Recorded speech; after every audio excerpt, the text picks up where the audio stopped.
अशोक खरात या विषयावरून रुपाली चाकणकर राज्य महिला आयोगाच्या अध्यक्ष ज्या आहेत त्यांचा राजीनामा झालेला आहे की तो पाण्यामध्ये व्हायग्रा वगैरे असल्या गोष्टी घालायचा आणि ते तीर्थ म्हणून द्यायचं.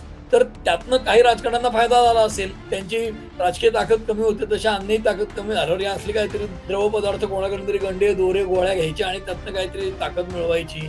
हे अडाणीपणाचं लक्षण आहे, शुद्ध बिंडोकपणाचं लक्षण आहे. म्हणजे त्याच्यात मोबाईलमध्ये काही चित्रफिती सापडलेल्या आहेत, त्या अतिशय भयंकर आहेत. तुम्ही पाय धुताय त्यांचे, हे पब्लिक डोमेनमध्ये येते. कारण तुम्ही त्या म्हणतात चाकणकर राजीनामा दिल्यानंतर की ते 5-6 वर्षापूर्वीचा व्हिडिओ आहे आणि आम्ही त्यांना गुरु मानायचो. माझे पती देखील बरोबर असायचे. तर आम्ही त्यांचे पाय धुतो कारण ते आमचे गुरु आहेत. एकनाथ शिंदे त्या भागात दौऱ्याला गेले असतील आणि चाकणकर ट्रस्टवर आहेत, त्यांनी विनंती केली असेल या देवळात या खूप असं आहे तसं आहे तसं आणि ते गेले असतील. मुख्यमंत्री देवेंद्र फडणवीस हे संपूर्ण दिवसाचं विधानसभेचं आणि विधान परिषदेचं विधिमंडळाचं कामकाज सोडून देशाच्या पंतप्रधानांना भेटायला गेलेले होते आणि त्याच्या आधी एकनाथ शिंदे भेटून आलेले होते आणि जवळपास 1.25 तास पंतप्रधानांनी त्यांच्याशी चर्चा केल्याचं ते स्वतः सांगतायत. फडणवीसांकडनं कुरघोडी केली जाते आमच्या विरुद्ध, अशा प्रकारची तक्रार घेऊन एकनाथ शिंदे गेले असावेत असा माझा अंदाज आहे.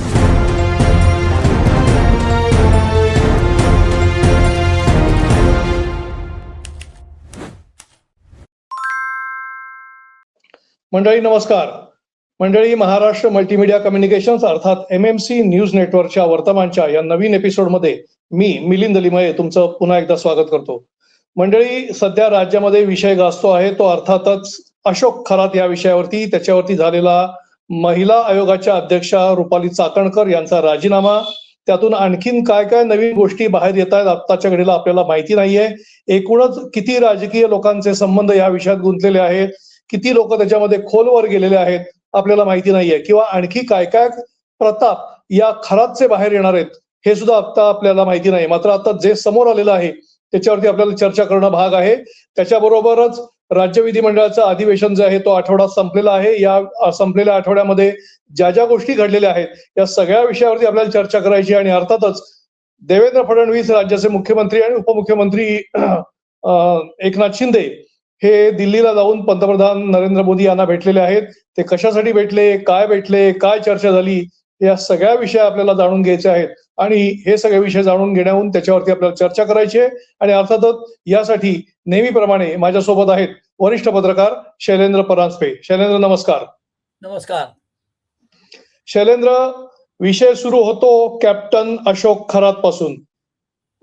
खासगी नेव्हीमध्ये, म्हणजे ज्याला आपण मर्चंट नेव्ही असं म्हणतो, मर्चंट नेव्हीमध्ये 25 वर्ष नोकरी केलेला माणूस जो स्वतःला कॅप्टन म्हणून घेतो, हा माणूस अचानकपणे भविष्य सांगायला लागला, अंकशास्त्र विषयामध्ये तज्ज्ञ स्वतःला भासवायला लागला आणि लोक सुद्धा त्याच्याकडे लाईन लावून अक्षरशः आपलं भवितव्य जाणून घ्यायला लागले.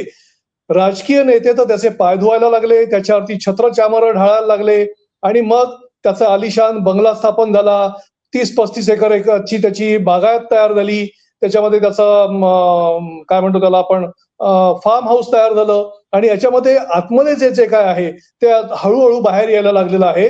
आणि या सगळ्या विषयामध्ये एक राजीनामा झालेला आहे आणि तो राजकीय व्यक्तीचा झालेला आहे. त्याच्यावरती बरेच दिवसापासून टीका टिप्पणी होत होती. अनेक विषयामध्ये त्यांचा संबंध आहे असं म्हटलं जात होतं. मात्र अखेर अशोक खरात या विषयावरून रुपाली चाकणकर राज्य महिला आयोगाच्या अध्यक्ष ज्या आहेत त्यांचा राजीनामा झालेला आहे. या सगळ्या विषयावरती आपल्याला बोलावं लागेल आणि या विषयावरून आपण एकीकडे हे सगळं म्हणत असताना, म्हणजे पुरोगामी प्रगत महाराष्ट्र म्हणत असताना, मुलं व्हावी यासाठी अशा लोकांचे आशीर्वाद घेण्याकरता महिलांची रांग लागते, त्या त्यांच्या नादी लागतात. हे सगळं नेमकं काय चाललंय महाराष्ट्रामध्ये? हे बघा, तुम्ही जे म्हणालात ती चिंता अगदी बरोबर आहे, की एकीकडे आपण महाराष्ट्र देशातलं प्रगत राज्य आहे असं म्हणतो आणि दुसरीकडे तीर्थानी मुलं होतात असं जर म्हणायला लागलं, तर ते मागास असल्याचंच लक्षण आहे.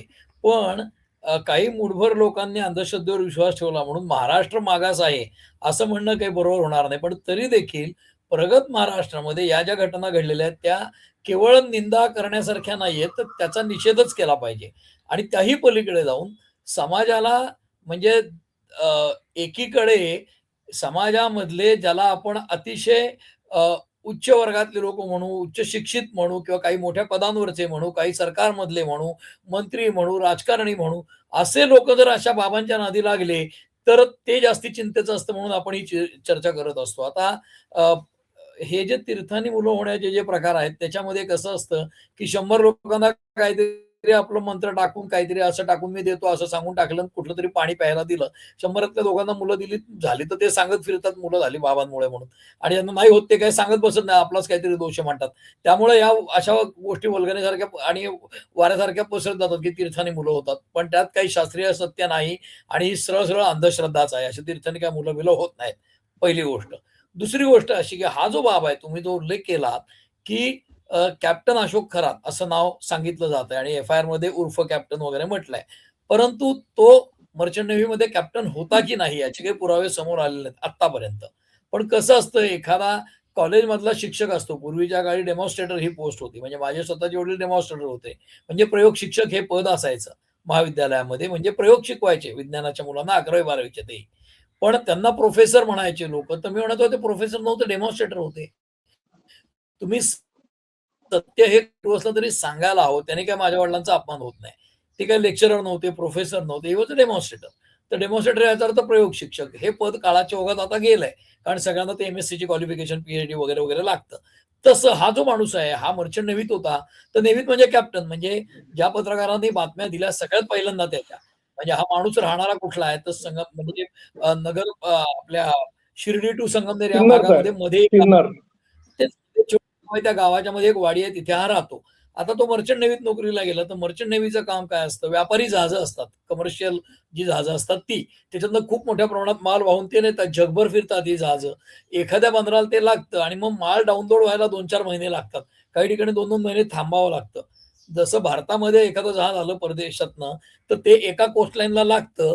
तिथनं ते अख्खा प्रवास करून पलीकडे जातं 4 महिने प्रवास करून. तोपर्यंत माल जो आहे तो मालगाडीतनं रेल्वेतनं न्यावा लागतो पलीकडे आणि मग ते प्रवास करतं.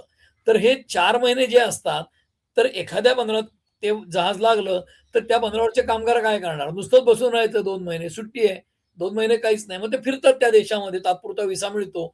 जर केल्याने देशाटनं, तर काय पंडित मैत्री अमुक-तमुक म्हणजे काय तर त्यातनं माणूस शहाणा होतो. तर हा माणूस फिरलेला आहे खूप देशांमध्ये, त्या मर्चंट नेव्हीच्या कामामुळे. त्याचा अनुभव विश्व मोठे आहे तुलनेने. म्हणजे त्यामुळे 12 देशांचं गावामध्ये पाणी प्यायलेलं आहे. तो तो जेव्हा गावात यायचा, त्याच्या सुट्टीच्या काळामध्ये 2-2 महिने, 3-3 महिने ते गावात स्टोऱ्या सांगत असेल. या देशात तसं, इकडं असं मिळतं, तिकडं ते असतं. आज सुद्धा एखादा माणूस परदेशात जाऊन आला, दुबईला जाऊन आला, चीनला जाऊन आला, स्वित्झर्लंडला जाऊन आला, तो तिथल्या स्टोऱ्या सांगतो. पिकनिकला जाऊन आला, की माणूस तिथल्या स्टोऱ्या सांगतो. तसं हा गावकऱ्यांना आपल्या तिकडच्या सगळ्या टूरमधल्या स्टोऱ्या सांगत असेल आणि त्यामुळे त्याची महत्ता वाढली असेल. मग कोणाला गिफ्ट दिलं असेल, काय झालं असेल.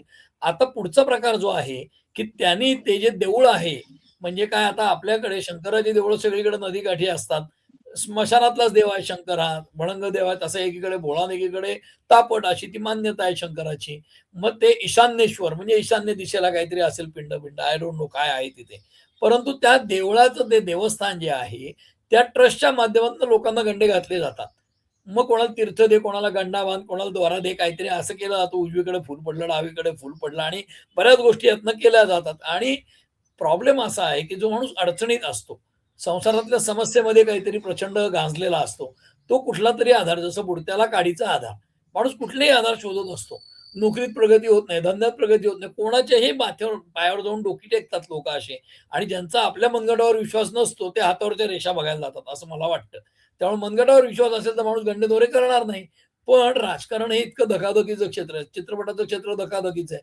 क्रिकेटचं क्षेत्र अनसर्टनिटीचं आहे. म्हणजे कर्तृत्व आहे सगळीकडे. पण कुठेतरी अचानक काहीतरी होतं आणि हे लोकं व्हल्नरेबल होतात. तीच गोष्ट सरकारी नोकर जे खूप मोठ्या पदावरचे ते अंधश्रद्धा आपल्याला दिसतात. त्यातनं या बाबांनी अनेकांना नादाला लावलं. त्यातनं आता जे पुढे आली आहे माहिती ते असं कळतंय, की तो पाण्यामध्ये व्हायग्रा वगैरे असल्या गोष्टी घालायचा आणि ते तीर्थ म्हणून द्यायचा. तर त्यातनं काही राजकारण्यांना फायदा झाला असेल. त्यांची राजकीय ताकद कमी होते, तशी अन्यही ताकद कमी झाल्यावर हे असले काहीतरी द्रव पदार्थ कोणाकडून तरी गंडे, दोरे, गोळ्या घ्यायच्या आणि त्यातनं काहीतरी ताकद मिळवायची. हे अडाणीपणाचं लक्षण आहे, शुद्ध बिंडोकपणाचं लक्षण आहे. पण अशा गोष्टी केल्या गेल्या, त्यामुळे गावातले लोकं महिमा-मंडन करायला लागले, की कुणी कोणाचंही करतो. एक ज्याला मूल झालंय तो सांगत फिरतो. ते मूल काही त्या तीर्थानी झालेलं नसतं. ते त्याच्याच कर्तृत्वाने झालेलं असतं नवरा-बायकोंच्या. परंतु ते सांगत फिरतात बाबामुळं मूल झालं. आता राजीनामा जो झाला तो रुपाली चाकणकरांचा. आता मी अनेक लोकांना विचारलं गेल्या 2 दिवसात, की काय असतं, की पत्रकार सुद्धा असे प्रकार घडले, की तिथे जातात, स्टोऱ्या करतात. तुमचं आणि माझं वय असे की आपण पत्रकारितेतनं निवृत्तीच्याकडे आता आलेले आहोत. त्यामुळे फील्डवरचं रिपोर्टिंग आपलं कमी झालं. आपण विश्लेषण करतो, त्याच्यानंतर रिपोर्टिंग करतो आपण ते विधानसभेत जातो, महत्त्वाच्या रॅलीजला जातो. पण असे एखाद्या छोट्या गावात जाऊन स्पॉटचं रिपोर्टिंग आपण अलीकडे करत नाही. तर जे पत्रकार स्पॉटला गेले, त्या सगळ्यांपैकी मी बऱ्याच जणांचे व्हिडिओ पाहिले. तर रुपाली चाकणकर आणि त्यांचा नेमका संबंध कुठे आला पहिल्यांदा? म्हणजे त्या त्यांच्या देवस्थानच्या ट्रस्टवर गेल्या. त्यांनी फायदा घेतला असेल, कुठूनतरी ओळख असेल, काहीतरी असेल आणि त्यातनं ट्रस्टवर घेतलं. मग त्यांचा फायदा घेतला म्हणजे असंही कळतं गंभीर गोष्टी. त्यांच्या राजीनामा व्हायचं कारण काय आहे? तर आजकाल कुठल्याही राजकारण्यांचे राजीनामे होत नाहीत. कुठल्याही प्रकारचे आरोप झाले, फार त्यांच्या व्हिडिओ फिल्म्स आल्या तरी सुद्धा. पण हा राजीनामा व्हायचं कारण असं आहे, की महिलांनी तक्रार महिला आयोगाकडे केल्यानंतर महिला आयोगाच्या वतीने त्या अ, पत्र तिथं दिलं गेलं. त्या पत्रकाराने बातमी छापली त्यालाच, की "तू तुझ्याकडची माहिती आम्हाला दे परस्पर छापण्यापेक्षा. त्या महिलांवर अन्याय होतो तो आम्हाला कळव. आम्ही निराकरण करू." तर मुळामध्ये घटनेने दिलेले जे अधिकार आहेत, पत्रकारांनी बातमी छापली आहे. त्या पत्रकाराचं कर्तव्य त्यांनी ते बजावलंय आणि त्या छोट्या पत्रकाराचं कौतुक करायला पाहिजे. छोट्या गावात तो काम करताना त्यांनी हे छापलं आणि त्यांनी छापूनही बराच काळ लोटलाय. पण एक महिला पुढे आली, तिने एफ-आय-आर केला किंवा पोलिसात तक्रार दिली आणि एकदम ज्याला इंग्रजीत पॅन्डोराज बॉक्स म्हणजे एकदम काहीतरी भयंकर मोठं आता बाहेर यावी लफडी कुलंगडी, त्या प्रकारे त्याचे अनेक प्रकार येतात आणि सांगितलं काय जातंय, एखाद्या महिलेशी गैरवर्तन केल्यानंतर म्हणजे नवऱ्याच्या प्रमोशनसाठी असेल, मूल होण्यासाठी असेल, घरातल्या कटकटींनी त्रस्त लोकांच्या कटकटी घालवण्यासाठी असेल, तो माणूस कम्युनिकेशनमध्ये चतुर असणार आहे 100% कारण तो फिरलेला आहे पुष्कळ. त्याला काही भाषा सुद्धा येत असण्याची शक्यता आहे, अन्य देशात फिरलेला असल्यामुळे. मग समोरच्या माणसाला अतिशय चातुर्याने बोलून ठकवणं हे अनेक लोकांना जमू शकतं. पण याचा एक्सटेंट इतका जास्ती आहे, की तुम्हाला मूल व्हायचं असेल तर म्हणजे मग त्याने अनेक वाईट गोष्टी केलेल्या आहेत, महिलांशी वर्तन वाईट केलेली आहेत आणि त्याची व्हिडिओ शूटिंग केली आहे. म्हणजे त्याच्याच मोबाईलमध्ये काही चित्रफिती सापडलेल्या आहेत, त्या अतिशय भयंकर आहेत. अन्य लोकांनी म्हणजे अन्य ठिकाणून काही चित्रफिती आलेल्या आहेत. म्हणजे असं सांगतायत, की 200-250च्या आसपास चित्रफिती आहेत. आपण काही त्याची खातरजमा केलेली नाही. पण टीव्हीवर ज्या बातम्या येतात त्यातनं 200-250 चित्रफिती काही म्हणतात त्याच्या मोबाईलमध्ये 58 फित्री. तर हे सगळं महिलांची गैरवर्तन जे आहे त्याच्यावर कायदे पोलीस तपास होईल.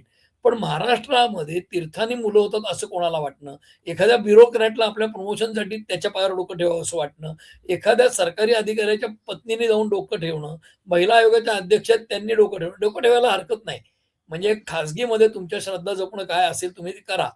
त्या अंधश्रद्धाही कदाचित असू शकतील हे नंतर सिद्ध होतं. परंतु ते करताना व्हिडिओ शूटिंग होतंय.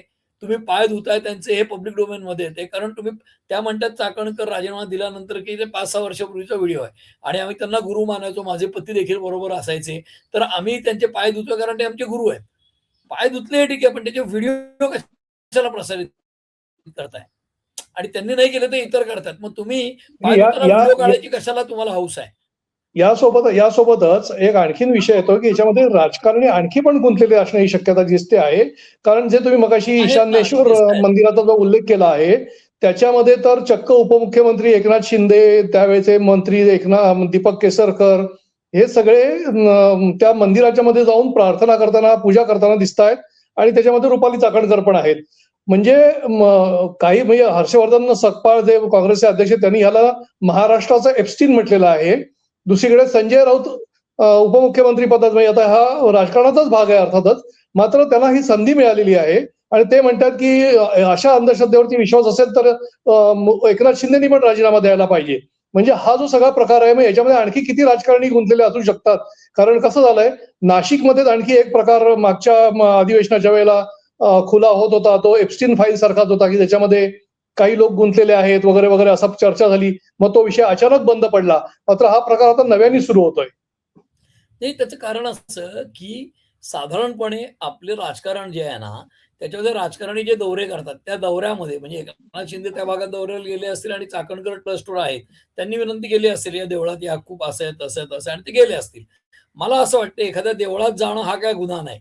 त्या बाबांच्याबरोबर फोटो आहे, तर लगेच त्यांचे काहीतरी त्याच्यात सगळ्या गोरखधंद्यात त्यांचा समावेश आहे, असंही मला वाटत नाही. त्यामुळे राजकारणी लोकांचे फोटो अशा दांभिक बाबांच्या बरोबर अनेकांच्या बरोबर सापडतात. पण फक्त एखाद्याबरोबर फोटो असणं याचा अर्थ त्याच्या सगळ्या गोष्टींना आशीर्वाद आहे असं नाही. पण हे बाबा लोक अशा राजकारण्यांना आपल्याकडे बोलवतात, त्यांच्याबरोबर फोटो काढून घेतात आणि ते डिस्प्ले अशा रीतीने करतात. म्हणजे आजकाल वेबसाईटवर असेल, LinkedInवर असेल, त्यांच्या सोशल मीडियावर असेल, ते केल्यानंतर सामान्य माणसाची जी फसवणूक आहे ती जास्ती सोपी होते बाबा लोकांच्या दृष्टीने. कारण समजा मुख्यमंत्री त्यांच्याकडे येतात. उपमुख्यमंत्री येतात, महिला आयोगाचे अध्यक्ष येतात म्हटल्यावर महिलांना असं वाटतं की अरे फार धोका नाही यांच्याकडे जाण्याचा आणि नेमकं तिथं त्या फसतात. त्यामुळे पदावरच्या लोकांनी खूप खबरदारीने अशा लोकांना भेटलं पाहिजे. पण राजकारण्यांचा प्रॉब्लेम असा आहे, की राजकारणी लोकं कुठल्यातरी कोणाची तरी बाबाची ओळख करून दिली, काय दिली तर नमस्कार करतात. काही स्वतःच सश्रद्ध असले आतनं स्वतःहून तर पार वाकून नमस्कार करतात. काही लोटांगण घालतील. त्यामुळे हा त्या प्रत्येक राजकारणाच्या एक्सटेंटवर आहे, त्याच्या श्रद्धावान असण्याच्या किंवा नसण्याच्या. पण श्रद्धावान असला तरी तर्क लावून तपासून पाहणं आणि कुठलाही बाबा कोणी सांगितलं तर त्याच्या पाया पडणं हे काही योग्य नाही.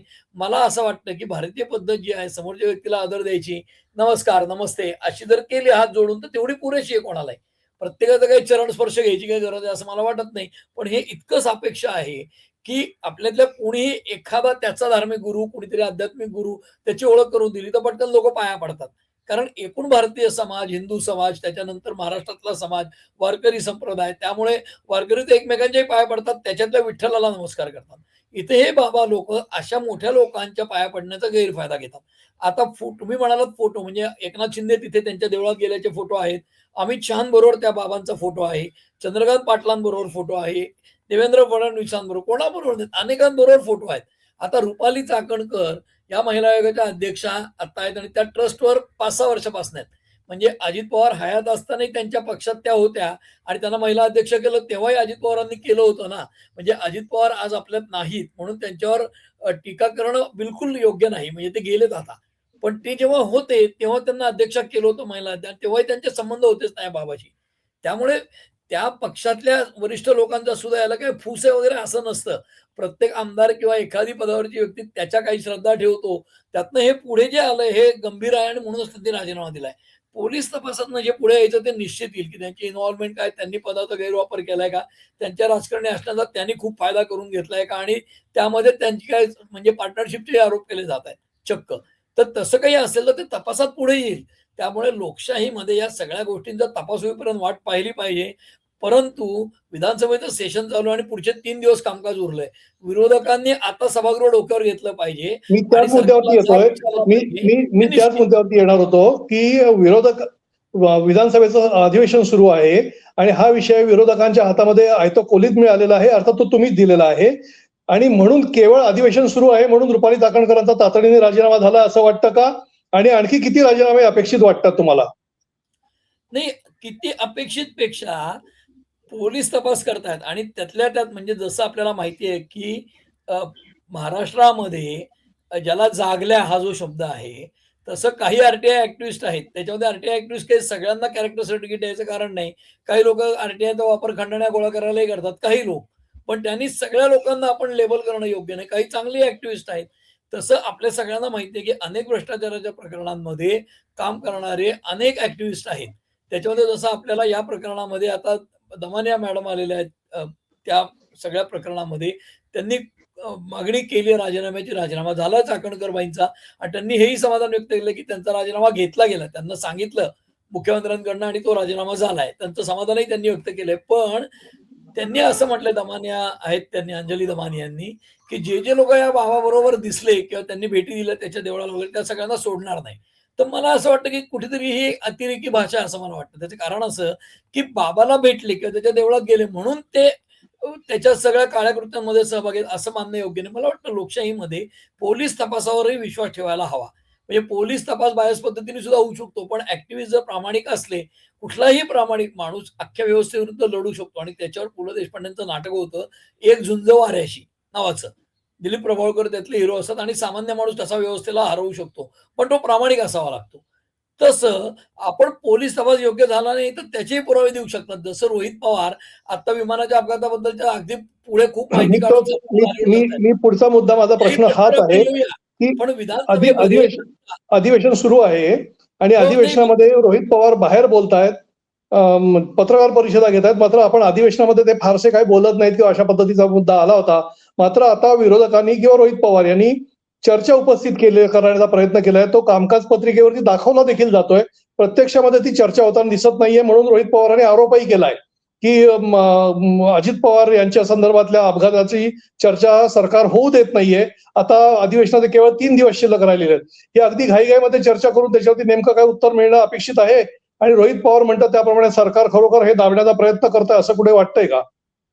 नाही, मला तसं वाटत नाही. त्याचं कारण असं, की जसं दमानिया मॅडम यांनी काय केलंय, तर आता राज्याचे महासंचालक आहेत सदानंद दाते, यांच्यावर माझा विश्वास आहे. ते खूप चांगले कर्तव्यदक्ष अधिकारी आहेत, असं त्यांनी सर्टिफिकेट दिलंय. दमानिया मॅडम आहे आणि दाते हे तसे अतिशय निष्कलंक अधिकारी आहेत, अतिशय शूर 26 आकड्यात लढलेले अधिकारी आहेत आणि बेसिकली दाते यांच्यावर माझा विश्वास आहे. म्हणजे पोलीस खात्यात काही मॅनिप्युलेशन्स होणार नाहीत, असा दमानियाबाईंना विश्वास वाटतोय आणि एकीकडे फडणवीस त्या खात्याचे प्रमुख आहेत आणि ते सरकारचेही प्रमुख आहेत. गृहमंत्री आहेत आणि मुख्यमंत्री देखील आहेत. त्यामुळे तपास जो काही होईल त्याची वाट बघायला हवी आणि तपासामध्ये ते जे बाबा आहेत त्यांचा चाकणकर यांचा जो काही संबंध आहे, कारण ते ट्रस्टवर होत्या. त्यांचा राजीनामा झालाय.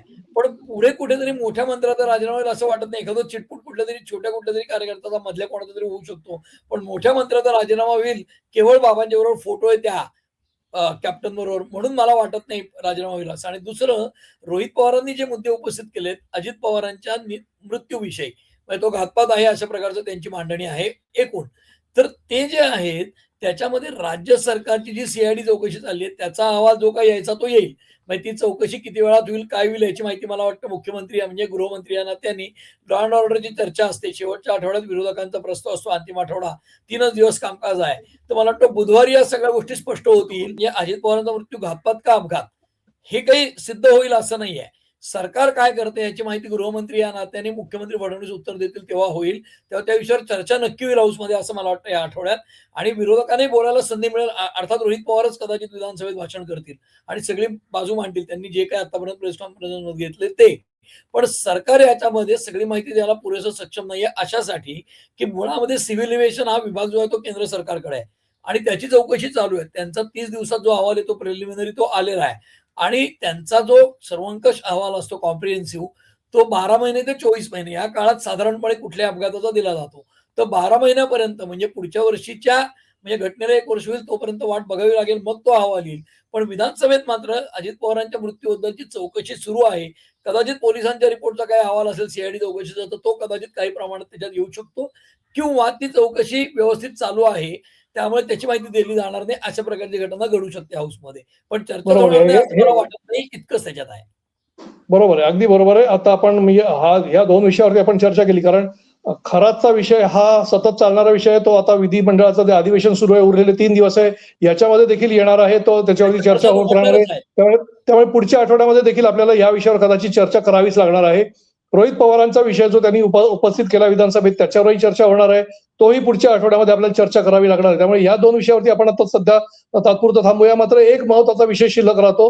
तो विषय असा आहे की मुख्यमंत्री देवेंद्र फडणवीस हे संपूर्ण दिवसाचं विधानसभेचं आणि विधान परिषदेचं विधिमंडळाचं कामकाज सोडून देशाच्या पंतप्रधानांना भेटायला गेलेले होते आणि त्याच्या आधी एकनाथ शिंदे भेटून आलेले होते आणि जवळपास 1.25 तास पंतप्रधानांनी त्यांच्याशी चर्चा केल्याचं ते स्वतः सांगतायत. प्रत्यक्षात किती वेळ चर्चा केली, किती वेळ चर्चा केली नाही आपल्याला आताच्या घडीला माहिती नाही किंवा कोणी काय तसं ऑफिशियली सांगणार देखील नाहीये. मात्र 1.25 तास एकनाथ शिंदेबरोबर चर्चा करण्यासारखे काय विषय होते? दुसरा महत्वाचा विषय, शिंदेनी चर्चा केल्यानंतर शिंदे एकटेच गेले होते म्हणजे राज्याच्या प्रगती संदर्भामध्ये विकासाच्या संदर्भातले विषय नक्कीच नव्हते. कारण नाहीतर सोबत मुख्यमंत्री देखील असते, दुसरे उपमुख्यमंत्री देखील असते. पण तसं काही दिसत नाहीये. आणि दुसरी महत्वाची गोष्ट म्हणजे ते जाऊन आल्या पाठोपाठ देवेंद्र फडणवीस देखील पंतप्रधानांना भेटून आलेले आहेत. म्हणजे काहीतरी शिस्त आहे, राजकीय दृष्ट्या काहीतरी शिस्त आहे हे निश्चित आहे. कुठेतरी जळतं आहे म्हणून कुठेतरी धूर दिसतो आहे हे यावरून अगदी तवरून ताकद आपल्याला समजतो आहे. नेमके काय काय अंदाज आपल्याला व्यक्त करता येतील कारण शेवटी आपल्याला अंदाजच व्यक्त करतील. ठोस काय आहे हे शेवटपर्यंत बाहेर येणार नाही हे तेवढंच सत्य आहे. नाही त्याच्यामध्ये 2 गोष्टी अशा आहेत, की एकनाथ शिंदे गेले त्यावेळेला त्यांनी तर काही मीडियाला सांगितलं नाही मी कुठे झालो आणि काय चाललोय.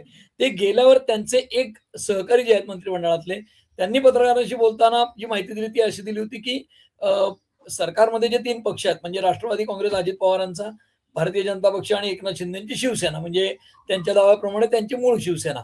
या 3 पक्षांमधल्या कोऑर्डिनेशनच्या दृष्टीने एकनाथ शिंदे पंतप्रधानांना भेटणार आहेत. आता या 3 पक्षातलं कोऑर्डिनेशन आहे ते इथेच नीट असायला पाहिजे ना. ते नीट असेल तर सरकार व्यवस्थित चालेल आणि मग तक्रारीला जागा नाही. ते ज्या अर्थी पंतप्रधानांना भेटतात त्याचा अर्थच आमच्यावर कुरघोडी केली जाते फडणवीसांकडनं अशी तक्रार आहे. अजित पवार तर आज नाहीयेत हयात आणि सुनेत्रा पवारांनी चार्ज घेतलाय. त्या काय आता या क्षमतेच्या नाहीत राजकीयदृष्ट्या की एकनाथ शिंदेंना फार त्रास देऊ शकतील. पण फडणवीसांकडनं कुरघोडी केली जाते आमच्या विरुद्ध. अशा प्रकारची तक्रार घेऊन एकनाथ शिंदे गेले असावेत असा माझा अंदाज आहे. प्रत्यक्ष आपल्याला हे कोणी येऊन सांगणार नाही. पण एकनाथ शिंदे सांगतात तास सव्वा तास चर्चा झाली. मोदी काही पंतप्रधान सांगणार नाहीत किती चर्चा झाली. कारण पंतप्रधानांना भेटायला किंवा सोनिया गांधींना भेटायला काँग्रेसचे नेते पण आत एक गेले एक उपप्रश्न छोटासा एक उपप्रश्न छोटासा याच्यामध्ये की ते पंतप्रधानाला भेटलेले आहेत, मात्र यावेळेला ते अमित शहाना भेटलेले नाहीयेत. हां, म्हणूनच की जनरली अमित शहाना ते भेटतात आणि अमित शहाचं आणि एकनाथ शिंदेचं ट्युनिंग चांगलं आहे. तरी देखील ते फडणवीसांना भेटले याचा अर्थ 2 पातळीवर आहे. एकीकडे राज्यातल्या काही प्रोजेक्टच्या संदर्भात त्यांना सांगायचं असू शकतं, की जे आपल्याला सगळे कळू नये. अशा प्रकारची माहिती असेल ना, ते 4 लोकांना घेऊन जातात ते. त्याच्या पलीकडे जाऊन पंतप्रधानांची अपॉइंटमेंट मिळताना ती जर तासाभरासाठी मिळाली असेल, तर काही गोष्टींची चर्चा असेल. मग संभवतं काय-काय? तर एक चर्चा जी आहे, की फडणवीसांना आता दिल्लीला न्यायचंय का? मग राज्यात नेतृत्व बदल होणार का? मग शिंदेंना परत मुख्यमंत्री व्हायचंय का? ते व्हायचं असेल तर मग कारण अमित शहाचं त्यांचं ट्युनिंग चांगलं आहे. मग पंतप्रधानांना हा विश्वास पाहिजे असेल, की उद्या तुम्हाला आमच्या पाठीमागे मुख्यमंत्री केलं तर तुम्ही काही दगाफटका करणार नाही, जसा उद्धव ठाकरेंनी केला होता. तर त्याच्यात काही म्हणजे चर्चा काहीही होऊ शकते, शक्यता अनेक आहेत. परंतु मुख्यत्वे कोऑर्डिनेशन जे आहे कदाचित भाजप आणि कदाचित शिंदेना कदाचित शिंदेना केंद्रामध्ये मंत्रिपद ऑफर केलेलं जाऊ शकतं. मला वाटत नाही तसं. मला तसं वाटत नाही. त्याचं कारण असं, की एकनाथ शिंदे त्यांच्या पक्षाचे नेते आहेत आणि त्यांच्या जीवावर पक्ष चाललाय. म्हणजे एकनाथ शिंदे जर गेले दिल्लीला, तर श्रीकांत शिंदेची पक्षावर एवढी कमांड नाही जेवढी एकनाथ शिंदेची आहे. त्यामुळे शिंदेची जी प्रतिमा आहे लाडक्या बहिणींचा भाऊ, ही ते ते स्वतः केंद्रात जाणार नाहीत. ऑफर दिली तरी जाणार नाहीत. प्रसंगी सरकारला काही धमक्या देतील ते. अगदी ऑन रेकॉर्ड समोर येऊन मीडियासमोर. पण ते केंद्रात स्वतः द्यायची ऑफर घेणार नाहीत. कदाचित केंद्रीय मंत्रिमंडळाचा विस्तार कारण असं, की 2-3 वर्ष आता निवडणुका नाहीयेत. कदाचित केंद्रामध्ये रिशफल करायचं असेल, कारण मोदी सरकारचं हे वैशिष्ट्य राहिलेलं आहे, की गुजरातमध्ये त्यांनी राज्य सरकारमध्ये 3-4 वेळेला रिशफल केले. कारण काय असतं इन्कम्बन्सी तयार व्हायला लागते नेत्यांच्याबद्दल आणि मंत्र्यांच्याबद्दल. तसं केंद्रातल्या मंत्रिमंडळाचा खांदेपालट होणार असेल, मंत्रिमंडळाचा विस्तार म्हणजे काही बदल होणार असतील, तर त्याच्यामध्ये कदाचित सुनेत्रा पवारांच्या पक्षाच्या समजा पार्थ पवारांना राज्यमंत्री केलं उद्या अचानक किंवा प्रफुल्ल पटेल तडकांपैकी कोणीतरी झालं, सांगता येत नाही.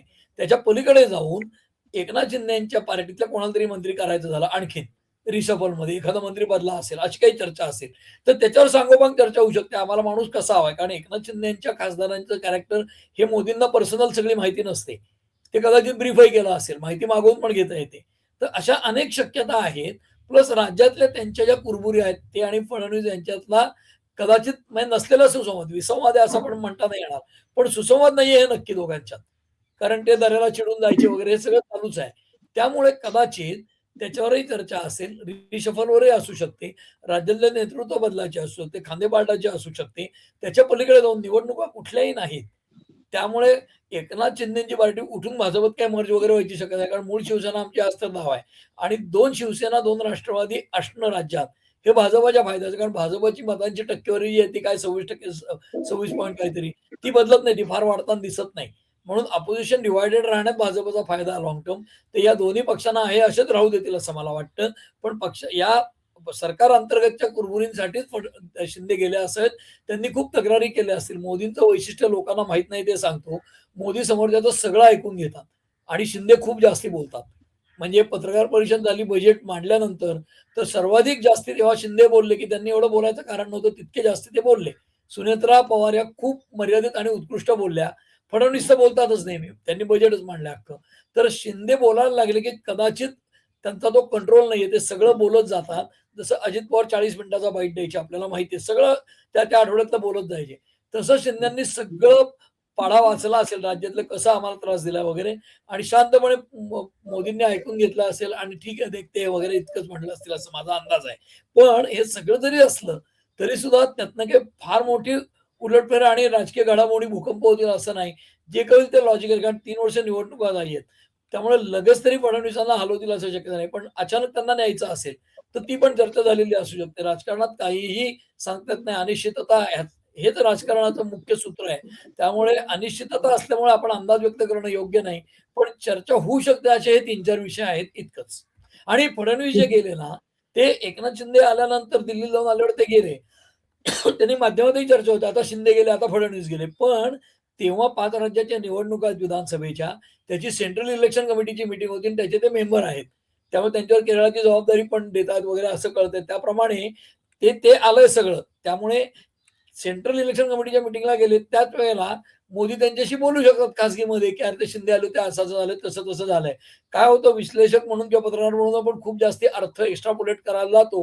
कधी-कधी प्रश्न खूप सोपे असतात आणि आपण गुंतागुंत मानायला लागतो. तर त्याच्याकडे आपण डोळेझाक करता कामा नये इतकंच आता आठवण करून देतो एवढंच. बाकी काय नाही. निश्चितपणे आपण एकंदरीत पाहिलं की अशोक खरात विषय असू दे, रुपाली चाकणकरांचा राजीनामा विषय असू दे, रोहित पवारांनी उपस्थित केलेले अजित पवारांच्या अपघातासंदर्भातले मुद्दे विधानसभेतले असू दे किंवा विधिमंडळातले असू देत. त्याच्यानंतर सगळ्यात महत्वाचं जे हे सगळं शांतपणे सगळं चाललेलं असताना एकंदरीतच एकनाथ शिंदेची अचानकपणे दिल्लीची भेट, त्यातूनही पुन्हा पंतप्रधानांची भेट, त्याच्यानंतर लगेच देवेंद्र फडणवीस मुख्यमंत्र्यांचं दिल्लीला जाणं, त्यांनी पंतप्रधानांना भेटलं. या सगळ्या विषयावरून हा आठवडा निश्चितपणे गाजलेला आपल्याला पाहायला मिळालेला आहे. हे सगळे विषय यापुढेही चालत राहणार आहेत आणि त्याच्यावरती आपल्याला पुन्हा चर्चा करायची आहे. विधिमंडळाचं अधिवेशन पुढच्या आठवड्यामध्ये संपणार आहे आणि त्यानंतर विधिमंडळाच्या एकूण अधिवेशनामध्ये काय मिळवलं, काय गमावलं, विरोधकांनी काय कमावलं, सत्ताधाऱ्यांनी काय गमावलं, काय मिळवलं, या सगळ्या विषयावरती आपल्याला परामर्श करायचा आहे, घ्यायचा आहे आणि लोकांना त्यातून काय मिळालं याचा देखील आढावा घ्यायचा आहे. त्याकरता आपल्याला पुन्हा एकदा भेटावं लागणार आहे, पुन्हा एकदा बोलावं लागणार आहे. तोपर्यंत ही चर्चा तुम्हाला कशी वाटली हे मंडळी आम्हाला आमच्या कमेंट सेक्शनमध्ये जाऊन निश्चितपणे आम्हाला सांगा. आमचा व्हिडिओ अधिकाधिक लाईक करा, शेअर करा आणि आमचं चॅनल सबस्क्राईब करायला अजिबात विसरू नका. धन्यवाद.